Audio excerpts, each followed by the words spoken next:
What I love is that that's not very vague, or that's not very niche. It's pretty vague. It is. It's Yeah. like probably 50% of all entrepreneurs. But it's still. It's huge. Yeah. So let's get right into it. What's funny is I had a coaching call today, and this person has about 6 people employed. So he's like literally right in that bucket. And we all have the same problems. It's just different scales. But I think the first thing that I went to with him is I said, "Hey, have you ever made yourself an organizational chart?" And he's like, "Oh, no, but I have this, and the other." And I was like, "Well, you're saying this one person's doing 2 jobs. You're saying this other person's doing 3 jobs. You're saying this other person is fractional and part-time." I'm like, you have all these ideas in your head. You need to get them out of your head. So I don't care if it's on a napkin with a pen. Just write something out with some boxes and some circles with like what each person does and how they fit in the organization. That's step one. And then you kind of highlight what the organization looks like now. And I think you don't want to look too far ahead because things change so much with business that you can't expect everything to happen the way it's supposed to happen. But maybe build out like a 12-month org chart of what you think things should look like. And so then we identify what's the differences between org chart now and 12-month org chart later. What is the ROI on that new hire that you can make, or just perfecting the responsibilities of each person instead of them doing more than one job at a B score, they can do one job really well at an A+ score. But then you take that new hire and you have to ensure, depending on your margins, you have a 5 to 10x return on them. So if you have really low margins, you're going to want $100,000 be geared towards $1 million worth of value. Sales, it's really easy to see that. For an administration job, it might be a little bit more difficult to see that indirect value. But if you can get that 10x value or even 5x, if you have a higher margin business, you want 500K, then we've identified that this is current case, this is future outcome that we want to have. Out of the 5 new people you put in the org chart, which one gives you the highest ROI in the quickest amount of time? Well, then you have to go into, how can I hire this person? It's going to take a lot of time, energy, and effort. It might take a full 1 to 2 months of like this being your primary thing you think about every day. And you're probably going to have to spend money to find them. But anyways, back to the focal point. I believe that finding who is more important than finding how you're going to scale your business. It's the right people on the team. What do you think is your best advice for someone that's 5 people or less? Yeah, my other business, before I started doing stuff with you, I mean, we're still I think we're at like 5 or 6 right now. It's people that we have, well, my payroll's coming out each week. I get to see the numbers, which I always love doing. I don't. And with that, it's the more niche you make each employee, the better they get. Really, it's like, hey, this is your lane. Only think about this. I don't want you thinking about other things, because if you do, you're not going to be as good at your job. So, like with my podcast studios that we're sitting in right now, trying to have someone do the running and the editing and the other stuff just isn't working. So I'm like, great, you just run. I don't want you to edit anymore, because it's too much for them. If you're the owner, you're like, I can do it all, and normally you can do it better than most people because you're the owner and you really love it. Your employees normally don't have the same pizzazz, which is fine. I mean, it's hard to expect someone to have the same pizzazz, but when you give that energy to just one simple task, they get a lot better at it. So I have one guy now whose whole job is just calling leads. Like, you just call leads. Don't do anything else. Don't think, don't ask, just call the damn lead. And if that doesn't work, tell me, and I'll tell you how to call the lead better. And it just works better. Like, it's just been a much easier operational flow for everything. Yeah, well, I think something you brought up is that you can do all those jobs. And I think the difference between a large business and a small business is that the owner is trying to do all those jobs. And it's easy to say this. And what I'm about to say is something that I've been trying to apply to my business. But you want to find people that are better in that particular subset of activity or particular category than you are. But you kind of need to learn a little bit about that activity to understand how to hire the right person. But some of the biggest owners who are making this big jump from like 5 employees to like 300 employees. I think it was a quote from Henry Ford, but it was essentially someone was standing in front of him and they were having a conversation about business. And Henry Ford was like, I can get you any answer that you would ever want to know. And then the guy asked him a question. Henry Ford picked up the phone and he called the person that was in charge of the department and he got the answer and he relayed that back to him. He said, what do you need to know next? The point is, he didn't have all the answers, but he could get all the answers because he was managing the people within that department. So how do you bring that down to a micro level? Because as a business owner, one, we all have troubles with delegating because we believe that we can do the job better. However, when there's scarce amount of time within the day, you doing all the jobs is actually the biggest crippling point of you actually scaling your business. So that means you need to reinvest into that business. So let's just maybe bring up the most recent hire for you, or we can flip this back on me. How did you decide what was the most important hire at that time? Because looking at this future plan, you might see 10 new positions that you need. And that's probably too much for 12 months, right? Let's make it simpler. But like, let's say there's 3 key new positions that we think can add $1 million a piece in revenue. How do we identify which one of those 3 comes first? And so, maybe give us an example of someone that you've hired recently. Yeah, so the original structure was I had a social media manager who was kind of doing all the accounts. And now we're getting to the point where there's too many accounts for him to manage. Like, he just can't do it all. Right. And he's one of those guys who's like, no, I can do it. And I'm like, you can't. You're physically not. So you got to give him help. But I have to educate them and be like, hey, can you manage someone else? And I've kind of been like flirting with him managing other people and he's been doing good. So I'm like, great.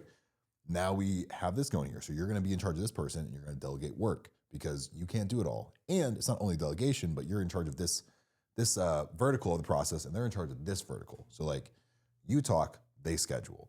That's now the new process. So It's kind of like where workflows come in. We're at the place now where demand's really high, but we got to make sure that quality stays consistent. And that needs to be done through, having more people to manage the quality. Because if you don't, you leave clients and da-da-da. And it's kind of like, let's make the existing business really good because it just attracts a lot of people naturally before we just put a lot of gas on it. I'm gassing a fire. Like, I will put a nuke in a place.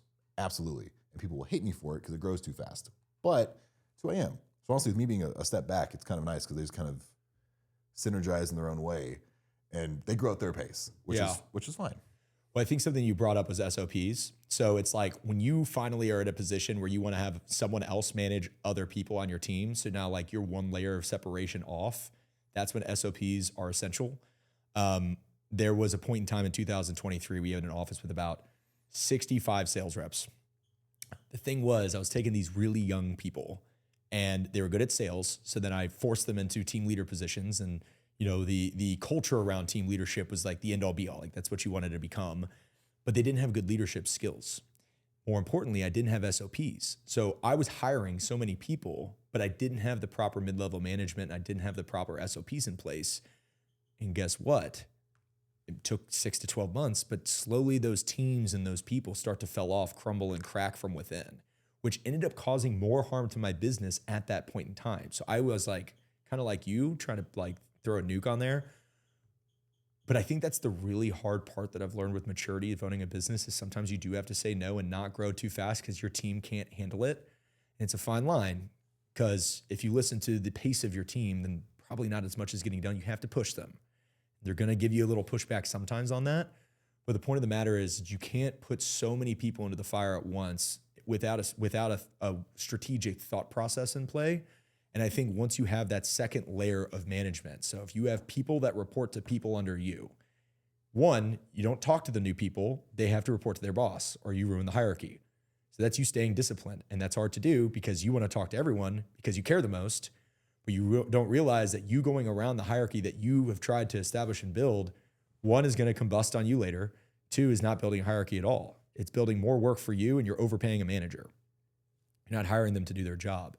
But then more importantly, that manager has to have the proper tools to be able to do their job correctly. And in order to build them the proper tools, you have to have SOPs, scorecards, metrics for them to hit, deliverables. And then you have a once a week meeting with them. But then in between that once a week meeting, or maybe you do it once a day, just depends. You got to give them some damn space so they can do their job, right? And you might acknowledge that there's lag. And so maybe the first 3 months, you don't see the results that you wanted, but that's because they're 80% as efficient as you are. However, you're not going to grow the business if you keep doing everyone's job. So in order to get them from 80 to 100, and then hopefully 150, because they know more about their division than you do one day, you have to accommodate for like a 3 to 6 month warm-up period, depending on the complexity of the job, right? Maybe even longer in some instances. But you can't hire and expect immediate results. You have to give them that warm-up period, but it's a strategic warm-up period. And as an owner, I think biggest issue with my business is that everyone wanted to talk and work with me. They were like, you were the guy. And now that I'm not the guy, they're all like, who am I going to talk to now? Well, what did you say to me at the beginning of this, when we first sat down? What did I say? You were saying when I'm not at the office. Oh, it's not a vibe. So clearly you've identified that we need to pay more attention to the culture of the office when I'm not there. But I think that there's a reason why owners are selling all the time, and you're selling people to work for you, whether it's because of vision, whether it's because of upside capture and pay, whether it's because of culture, whether it's because of work-life balance. You're building something that's sellable. And so you're innately selling. But if you are the only culture driver within the business, you just acknowledge a slight weakness, right? I need to be able to build better culture when I'm not present. So that's something that I speak to myself. I'm like, oh, another thing to add to the list, right? But that's something that making the correct hires can fix, whether it's educating people on your own team, adding people that can help with the culture, or taking some of the people on your own team and just redefining their job description and saying like, hey, this is a couple of really easy things that you can do to build better culture. Mm-hmm. Yeah, it's a big energy thing. Well, I think for me, I was speaking a lot more on the separation of fulfillment and working with clients, and just because someone comes to me and they're like, hey, I need this. I'm like, do not talk to me, talk to this guy. And it was hard to like. But most business owners don't do that, because I hired 2 managers to run that big 65-foot floor. But then every time one of their reps needed help, they called me and I answered. And so what I did was I secretly robbed them of their ability to run the floor, because I felt like I could answer the question a little bit better. But then when you look back, this is like 3-4 years ago, we weren't growing to the ability that we were supposed to grow, because I wasn't allowing the people that I hired, paying good money, to do the job we hired them to do, which took away other opportunity losses of things that I could have been working on to build the business, to make it bigger. It's a trust thing. It's like, take care of my baby, please. Yeah, exactly. I trust you. Exactly. You were at like 10 minutes. We're about The first problem that I would solve is custom pricing, because what you basically need to do is give them a menu of like 3 items. Like if they're going to come fix your roof, well, is your roof this square footage, or this square footage? And whatever it is, they can kind of go figure that out by the square footage of their home. And you kind of lump it into that category, because the worst thing that you can do is say, hey, we offer a free inspection. And that free inspection requires you to not only have a company truck, to take someone that could be doing another job to go out there. It's free, so you're not getting fucking paid. And like, yes, there could be a higher opportunity for you to close the deal at that given point in time. But I think the aspect of custom sounds really good, but it really is just going to rinse you as a business owner. You're just like, hey, here's the price, right? And then if you get there on site and they want a certain type of shingle, I don't know anything about shingles, by the way, but if you want a certain type of shingle that costs a little bit more, well, then that's going to be an add-on, but you can put that like at the bottom of the menu. Like, you need to have the client look at as little things as possible and make it their job as easy as possible. It's like, hey, I just need your square footage. This is your estimate. Mm-hmm. Do you want to move forward? And then that can be like step 1 of your qualifying process. And if you need to put some type of inspection in there, well, great. Then you can do it after you know that the lead is way more qualified than just some random inquiry where you have to send someone out there, which takes so much time, energy, and effort. Yeah. As someone who, like, this is so at my wheelhouse, because I've grown multiple service-based businesses, from like photographer, production company, to rental company, to podcast studio as a service-based business. The biggest issue I see every time I do consulting for a business like this, every service-based business, is that they're so like smart in their space that's actually a detriment. Yeah. Like, shut the fuck up. The customer does not care about the shingles or this or that. They just don't. Yeah. They care about the dream you're going to give for them. So one reason I always sold really well is that I didn't care about all the nerdy shit. I was like, this is the outcome I want to get you. Yeah. So even when I had a lighting company, I'd be like, you have 3 trucks. Which truck do you want? And they'd be like, cool. I actually want this one. Like, what if I want to add this? I'm like, great, it costs extra. Yeah. But you pitch everything forward facing. So you can still like mentally have all these weird calculations and shit, but give as the least amount of info as possible to the client. Well, the best sales reps that come and join our floor are the ones that don't do a bunch of research and somehow can hold a conversation with someone. It means that you have innate sales skills. And so it's funny because like when someone comes onto our floor, we tell them to hit the phone and make like $50 before we teach them really anything. And they're like, well, I don't know what to pitch. And we're like, yeah, it's okay. Like, you'll never talk to these people again, most likely. It's fine. It's a cold list.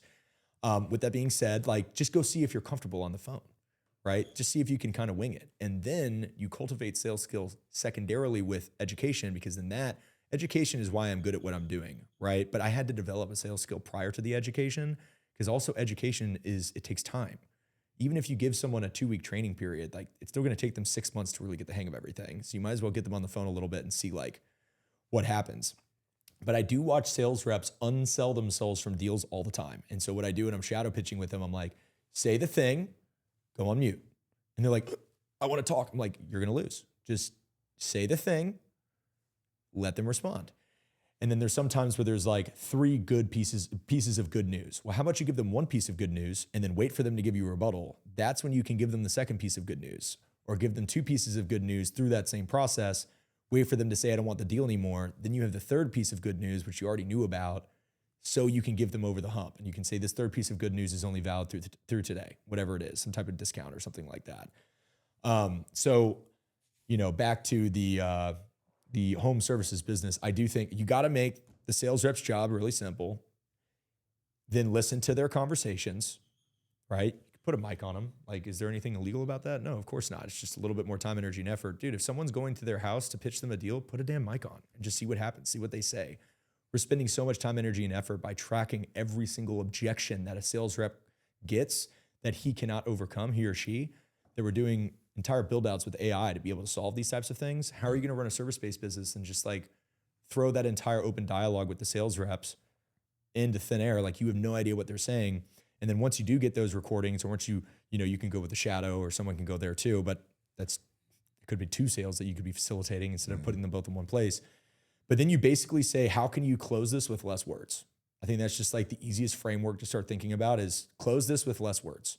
Can you make the sale with as few words as possible? And if you start like burning that into sales reps' heads, they'll stop selling themselves out of deals from like over speaking. Yeah.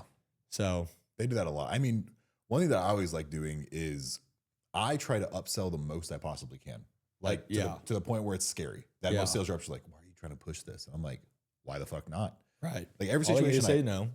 The worst thing you can say is no, because especially if you already closed them on one thing, you're like, great, you're in a buying window. Everybody's in a buying window. The second they buy something, that is when they're going to spend the most amount of money. Great analogy. If you're a runner, you go out and you buy a fucking pair of shorts. You're like, oh, wait, I don't want running shoes. I actually want glasses. I actually want that weird little backpack that has the water thing I can suck on. Like, they want all this shit. And that $50 purchase turns into a $500 purchase really, really quick. But it happens in the first 30 days. So when someone buys from you, fucking ring them through the ringer. Right. They want to buy. Right. They're in a mood. Yeah. Feed into the mood. Yeah. Someone else is in a mood. You want to feed into it. Oh yeah. We actually call that sign crazy. It's like, once they're ready to sign, like, they're going to sign anything, like, within reason, obviously. But it's like, once they're in that mode where they've decided, I'm taking this, that's when you get everything done that you need signatures on, that requires the business owner instead of an accountant or an admin or something like that, who might be helping with the process. Well, and you got to make the upsells make sense too. That's why you have to know the product. Where you're like, okay, this is strategic. You have to know way. the pain. You have to know the pain that the upsell solves. Correct. That's why you have to have conversations and know like about their business and their story. And like, that's why I like fucking knowing their shit. And I'm going to be all up in their shit and just ask a lot of personal questions too. Cause then I can kind of not use it as ammo, but carry the conversation. It helps you understand what they're trying to get accomplished. I mean, you want to have that personal relationship with clients. It helps you understand the way they cognitively respond to problems, when the right time is to reach back out to them, when a renewal period could take place, when that upsell can take place. But I do think you're right. When they're in the buying window, you might as well buy. And what you can do is, if you're in a home service business, the majority of them that I can think of off the top of my head are probably going to require a yearly checkup, just like upsell it even more and then include a free yearly checkup. And that's, instead of a free inspection, you have to buy something and then you get a free yearly checkup. I just thought about this.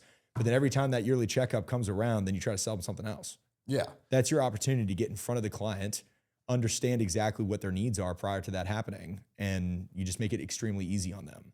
Yeah. Well, I know roofers a lot of times do gutter cleanings as like a little add-on. Yeah. Like, hey, an extra $300 to clean your gutters. Yeah. An extra this. We'll just do this. Give them something that will make you break even, because then you have an opportunity to sell something else that you can make profit on. Mm-hmm. So you just have to break even on that check-in, whatever it looks like. You're good. So yeah, that's the big part. If you're also, whole other subsect to this, be a business owner. Don't just be a contractor. Don't just be an employee. There's a lot of people who do own painting businesses, roofing businesses. They're like doing the work themselves. Yeah. You got to delegate. You got to take a pay cut personally and just have other people do it. When you take that personal pay cut, then in the long run, you'll make more money. But don't. Hopefully. No, if you can do it right. There's 3 phases. Self-employed. Your business can run without you. It might shrink, it might plateau, but it can run without you. Maybe call it a month. Third step is, going to grow without you. And that's like a 10-year, like, no business owner can build something that can grow on their own for it's going to take 10 years plus.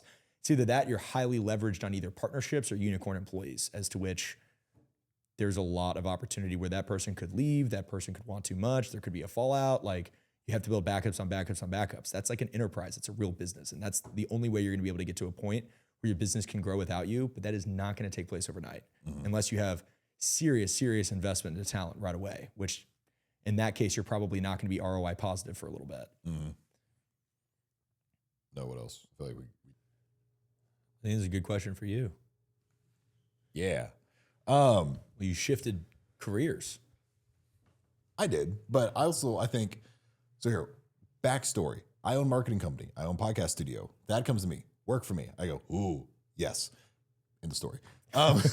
Details in between, but yes. A lot of details in between. But we did that exact thing where it was coming here. Marketing agencies can make 10 million, but I heard Alex Moody's talking about it a few times, kind of pissed me off. He was like, they just kind of cap out at 10. Like they just really don't get bigger. Like very few of them do, but it's like really hard for them to get that past that plateau. And they just get to a point where there's so much servicing that like you keep hiring and growing because you have to service so much, which is fine. And that's a great, like $10 million a year is a big business. Like the people across the street from us at the location we're at do 10 million a year. They're a big company, but there's so much headache with that. And I know me as a person and my goals, I don't love a lot of back and forth. I don't love a lot of, also I don't like working with not high performers. Part of the reason I'm working with you is because of you. We fucking grind together and it's lit. So it's like, this is fun. Let's do some shit.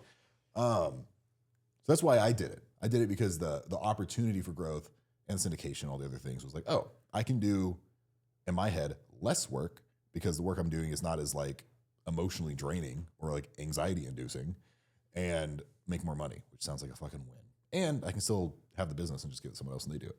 So it's like, I kind of get to do it all, which is nice. Well, I think the syndication is a big piece of the opportunity. You're like, well, I can make $250,000 a year doing my job, but like what's really going to make me that next level of income is building an asset that kind of does things for me while I'm sleeping. And you can build that with your business that does $10 million a year in marketing, but you could also do it with syndication pretty quickly, relatively speaking, depending on how much you risk and things like that.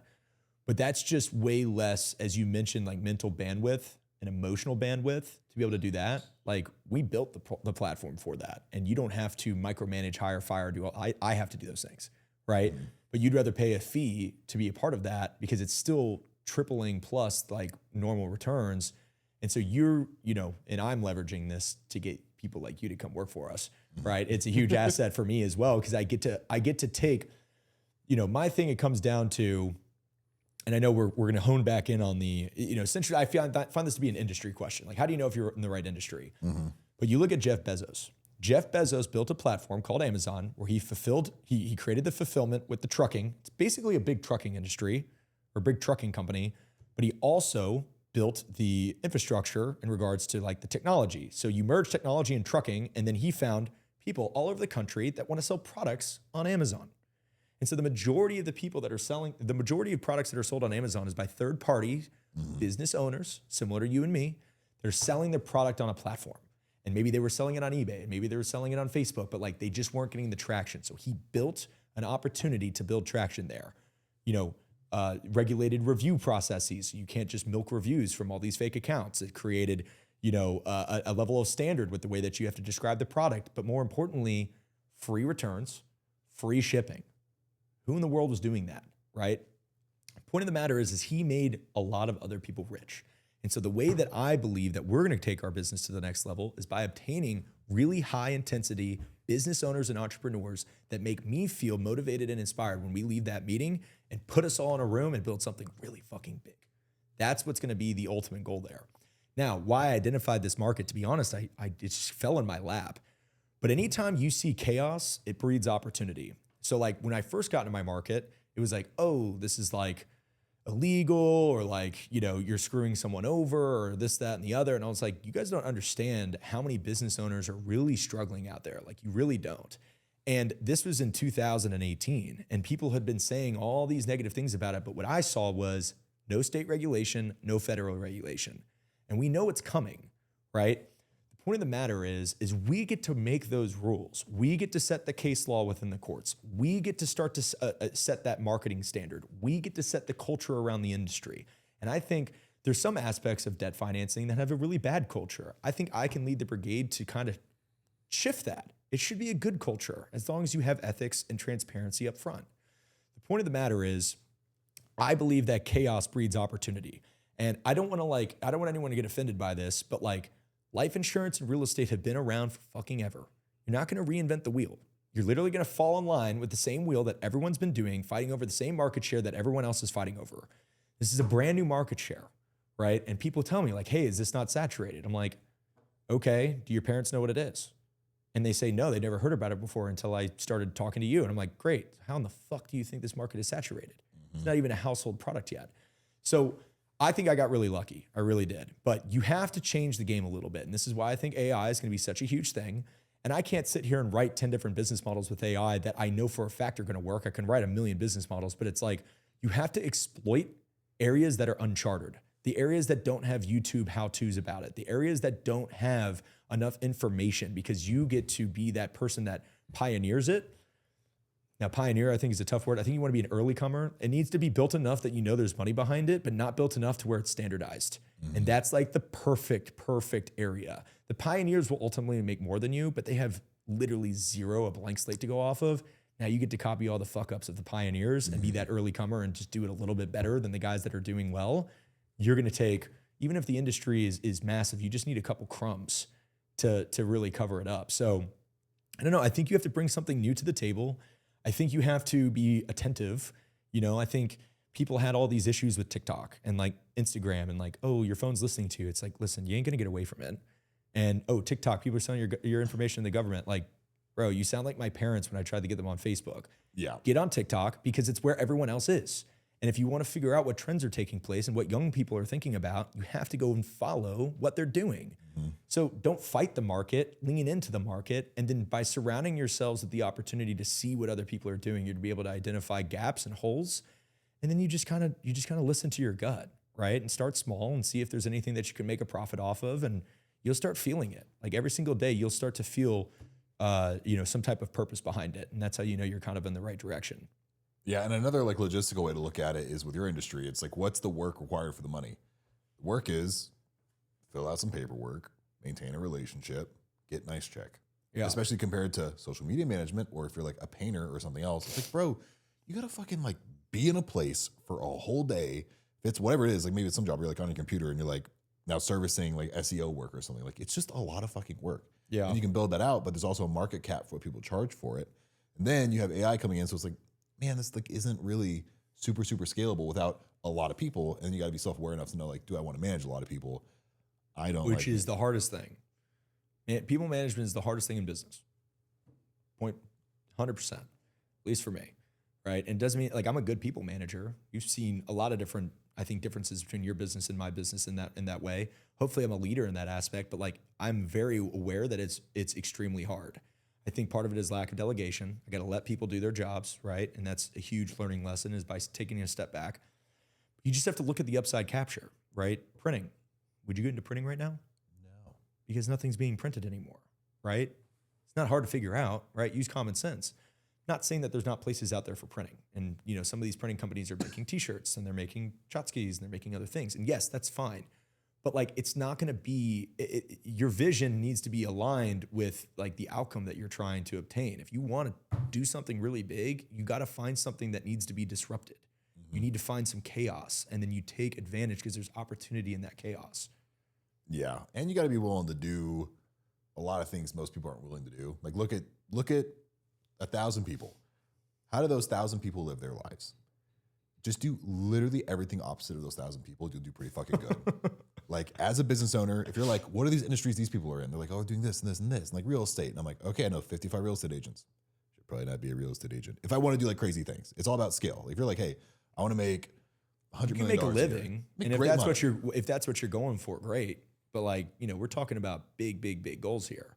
Yeah, I would take over the world. Like I would love to buy a city. Why not? For funsies, just to fix some issues, or just help our city. I mean, even that is enough for me. Like I just want to make a positive impact on my city.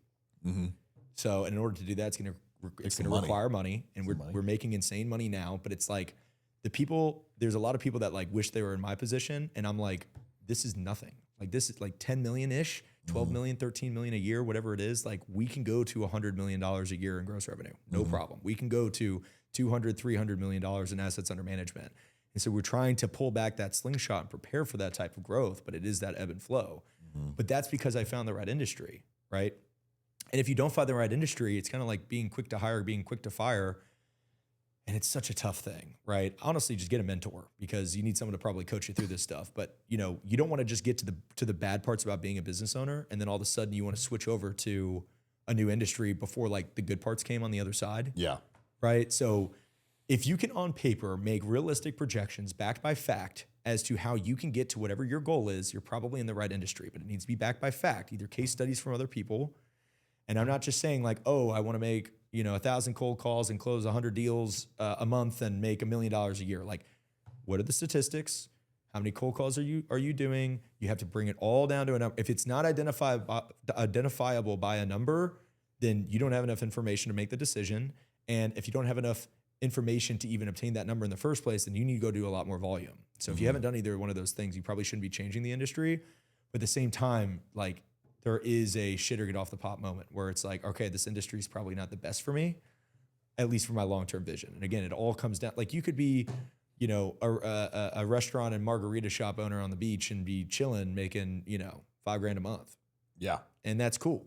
That's not my goal, but that could be someone's goal. And if that's all that you're going for, then great. Your vision probably aligns with that. But if you're really trying to build something big, you do have to follow trends. But the cool thing about business is it's a lot easier when you're making a lot more money to do more things, as long as you stay nimble. It's like when we want to add a new product or a new service to our business, I already have income. I already have people running payroll. I already have people running the accounting. I already have people that are doing the admin and the back end processes. I already have sales reps. Hey, here's a new script, go.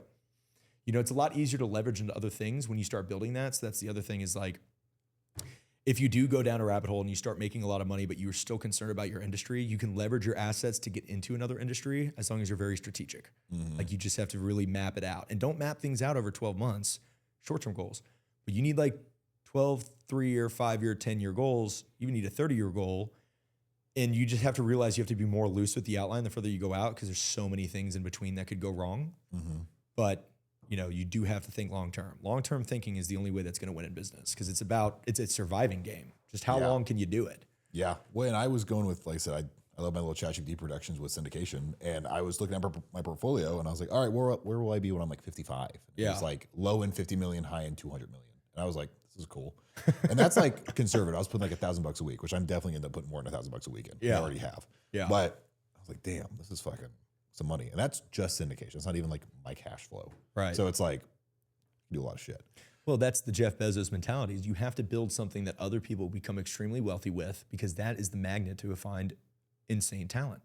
You're a very talented person. We needed someone like you on the team. You have to build things that can give them that upside capture. Next problem is education. Because some people will literally say, oh, like I need higher base pay. And I'm like, I don't think you really understand the revenue generating opportunities that you have with the commission and with the investment. So that's something that I could work on, is like becoming a little bit more clear with the educational standpoint as how you can achieve your goals based on KPI metrics that are set out for you. Yeah. And I'm in a lot more unique position because I have extra cash flow from a business I previously, or I still have. It makes everything just so much easier, where I'm like, okay to put like 1% into like every deal I see and whatever. I'm like, this is really good. If I didn't have that, I probably wouldn't be able to do the same thing I am now. But that's where, like you said earlier, have an asset that gives you money, because it's a lot easier to make choices and do an industry shift with that. Well, you have to think really big, okay? We're like talking joint ventures, franchising, all this stuff. The businesses are really going to be a piece of a portfolio. And then it comes down to how wide can I spread those assets? That way, if one asset has a market downturn, or if one asset has some seasonality, or if one asset has some key people that leave, we're still good. So just like you want to sprinkle into a lot of deals, I want to build this web of businesses that all communicate, but it hedges your risk, right? So then you have all these different avenues that you can make money. And that's how you really are going to let your money work for you in your sleep, once you can build ecosystems like that, right? And again, these people that I talk to, they're like, oh, I only made 200 grand. I'm like, first of all, you're 25, you made 200 grand. You're like, you're doing great. Like you think you're doing bad. And then they're like, but I'm like, on paper, you made 350 because you also syndicated a ton of money, but they're not counting that. I'm like, okay, if I was worth 100 million and stopped working, do I just stop making money, or do I pay taxes on the capital gains from everything that I made the following year? So why are we pegging our egos to that take home check because it's labeled as a commission versus an investment? There should be no ego there. You work for a company that, in regards to your service and in regards to your labor, gives you the opportunity to also invest, an asset that we've built that's only allowed to be done if you work directly for us or unless you give us a certain large dollar amount. That is something that you're buying into, not with your money, but with your time. But ultimately, that's where everyone's money is going to be. I'm going to make more money from the investment portfolio at scale than anything else, right? No massive person worth $1 billion a year is making $1 billion a year. They're making $5 million a year, but they built up assets over the last 30 years that have been compounding, whether it's stock portfolios, private equity deals, real estate deals, whatever it might be. So should you sell your business? Every business, to your point, needs to be built in a fashion that's sellable. But that doesn't mean you should necessarily sell. If you can generate $50 million in gross revenue, which is a fluff number, by the way, it's net profit, but then that boils down to $10 million in net profit, what would you sell for? Sell for $100 million? Okay, that's a cool payday, but if you just stayed doing it for another 10 years, clearly you're selling it for $100 million because that company's going to make more than $100 million, right? So if you still have juice left in the tank and you can go work for another 10 years, you're probably in a pretty good spot. Why wouldn't you just continue to let the cash flow cow compound? But I think it really comes down to like, are you ready for an exit? Do you want some type of free time back? Is the business too stressful? Is there economic reasons why you don't want to do it? Maybe everything you own is in the business and you're tired of living, in a scarce environment because you're putting it all back in. I think that's really the metaphorical question there, but no matter what, you need to build your business to sell. And so like I met with mentors. I've also done workshops where I have found the key indicating factors of what makes a business sellable. And now I'm actively executing on all of those key factors to ensure that I am as sellable as possible, even though I don't have any reason to sell nor want to sell. But that option's on the table one day. More importantly though, that's just like, like we were getting hedge funds to come review our business. And it's not, at one point in time, I was seriously considering taking on hedge fund money to go fund, to get more money in on balance sheet. But then I decided I didn't want to do it. The point is, I learned through this process that I am fundable. So clearly these hedge funds were willing to give me multi-seven figures because I built the business in a fashion that was fundable. But they also pointed out all the holes and all the flaws that they said we're going to need to work on. But what they do is they basically hired a consultant to come in and be like a fractional CFO with your team. And then they kind of teach you what to do because, you're managing a lot of cash for them. Mm-hmm. So back to the core of this is like, you want to build your business to be sellable is my take. It's just, what's your why behind whether you want to sell, right? Like I'm not doing this whole thing to like sell one day and then I'm going to be done working. Like I like to work. So even if I do sell, I'm going to be doing something afterwards. Yeah, I think another point of this too is, exits aren't as glorious as people think they are most of the time. Large exits, people, I've heard plenty of stories where people sell for 10 million and only leave with like 500K because there's a lot of, I forgot all the nitty gritty stuff, but you have like equity payouts, then they pay it out over 10 years actually. And you're like, okay, well shit. So you have to operate the business after you sell.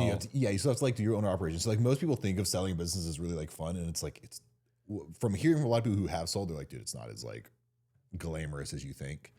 Versus like, why not just build an asset that can run on autopilot? And you could sell if you like just hated it. Like if honestly selling to me just seems like I just don't want to deal with it anymore. You don't need the cash. It's more just like whatever. So you think you could go do something else that's worth it. That's what I've seen from a lot of owners. Well, I would sell to leverage that income to a new asset. Yeah. But that's like kind of really just a stepping stone in the whole game of business. Like I think people, so you hear these stories of Olympic athletes, once they go to the Olympics and win the gold, they're like depressed, or, these NFL athletes that like win a Super Bowl. And it's like my whole life built up and culminated in this one moment. What now? Yep. And so it's like falling in love with the outcome as opposed to falling in love with the journey. Mm-hmm. Listen, the journey's tough, but with every low is an equal reciprocating high. And overall, you're happier because of the journey. People you get to work with, culture you get to build because you feel fulfilled with the work that you do, because it's just fun to build in general. But it comes down to, what is your reason for selling? As a young individual, I don't really understand selling at my age because I got so much juice in the damn tank. I'm ready to build, ready to go, ready to run. If I already built this much at this age, why would I stop now? Like, why wouldn't I just see, God gave me talents. I want to make sure I utilize every one of those damn talents, because if I lay on my deathbed and I'm like, damn, I could have done this more or done this bigger or whatever. So again, it's the personality, like type A personality in me. It's like, I want to leave it all on the table and I'm not ready to give it up yet. But I do want to have check-ins. Like I would love to be assessed by a private equity firm and just see how sellable am I? What do I need to do to change to become sellable? Let's learn those things because I'm going to start working on that, not necessarily for the end goal of being sellable, but just because there's clearly a lot of business out there in the world that are doing things the right way and the wrong way. And the right way is getting someone else to be attracted enough to your business to where you have all these check marks in place. I want to go knock out those check marks for like a satisfactory thing to know that I am a good business owner, not necessarily because I want that big payday. It's more of like a check-in, if you will. But then again, if something happens, I got sick, I wanted to leverage, my assets into a new asset, really big play. Well, I have that opportunity for that liquidation event on the table, but it's not the goal. Well, and it's more of just like playing a game. Like the game is just build something that can run by itself. That's like the toy you're building. So like, I want to have a good toy. Yeah. Make it fun. Like I just want to do the thing. I don't want to do it to like sell, but just to have the capacity to. It's like, for me, I want to be really strong, not because I want to like do a lot with it. It's just fun to do fucking shit. Right. Why not? It's like I can. It's kind of like a lot of people were there, like, well, why do you want to work so hard? Why do you want to do all these things? It's like, I'm gonna die, so why not like go fucking ham? Right. Like, you want to remember doom scrolling in your bed on the weekend, or do you want to remember like all the lives you affected positively? Yeah. Let's do some real shit. Right. Let's do some fun shit. Keep it exciting. And it's rewarding to build up something in an asset with your team.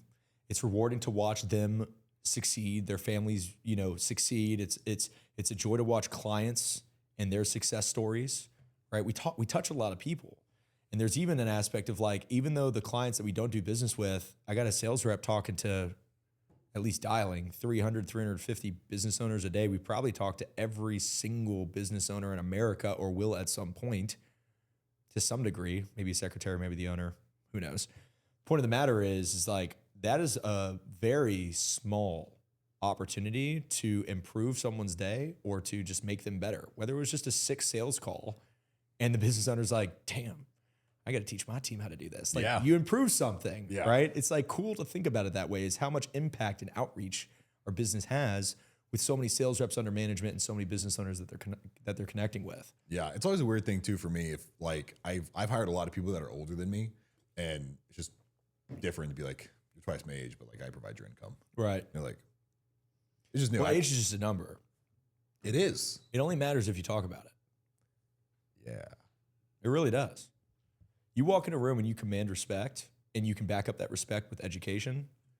Age is literally just a number. So I just stopped telling people how old I was unless they asked directly. Well, because you could be 20 or 35. They don't really know. Yeah. They really don't know. They don't. It's all over the place. But I forgot who I was talking to about this, but I mean, wisdom's a lot more through what you've been through and what you can endure. Yes. And a lot of older people I know who are 30 plus, 40 plus haven't endured that much. Like life's been kind of easy. Like not a lot of fuck shit has really, really happened. And if you can just like get the living shit beat out of you and like come out the other side and be ready to fucking punch someone in the face, and like, dude, you're killing it. Yeah. Well, what's that? Alex Harnold, he's the climber that climbed El Capitan with no ropes. He's like, I get stuck at a red light or I'm a little late to a dentist appointment. People fluster and they like break down. Someone doesn't text me the way that they're supposed to. I don't get that birthday text. My gosh, and they like get so upset about it. And they're like, is this a reflection on me? Is this a reflection on my character? And he's like, well, my broaches with death make me realize that this shit doesn't matter. So it kind of raises his threshold, which I'm not saying go broach yourself with death all the time, but like when you have experiences that seem to be bigger and more severe, the smaller day-to-day stuff just won't affect you as much, right? And speaking of selling and buying businesses, I have sold a business, but I did an internal equity shift. And so the reason why I did that is because the partnership it was, great guy, just it wasn't right for me. It wasn't right for me. I thought it was distracting to the long-term vision. And so I made an internal shift with one of the brokerage shops that I owned and gave him that equity at a good price, great price, honestly. But again, it wasn't a very sellable business. So like, what would have I got for it anyways? So it was kind of made sense to give a good price for it. But that just like made everyone happy. And so like, there are other reasons why you sell a business, but that was because I wanted more time to focus on my stuff. It's kind of similar with your marketing agency. It's like, this is steering away from the long-term goal. I need to just get away from this business, which took a little ego, right? I was like, wow, I like having this. My numbers look better when I can relay my total funding on the year. And it took 2 years. When you combine the two brokerage shops, we like to talk about the total yearly funding, right? And when you have half of that go away as a business owner for 2 years, I really felt like in my head, I was like, I'm not as good as I used to be, even though the P&L was getting better. The net profit in my pocket was getting better. We were growing, but like I shed off all these numbers, and that was like an ego number. Mm-hmm. The amount funded is not important. The gross revenue is not important. It's what is your net profit? It's the most important thing. You could literally have a business that's doing $10 million a year, but only netting $100,000, or you can have a business that's doing $1 million a year, but it's net $500K. That's all that matters. So anyways, there are other contexts there is when it could be a good time to sell. That's not necessarily for a massive payout or to give up on your business. It's just because it aligned my interest better with what I thought was the long-term game.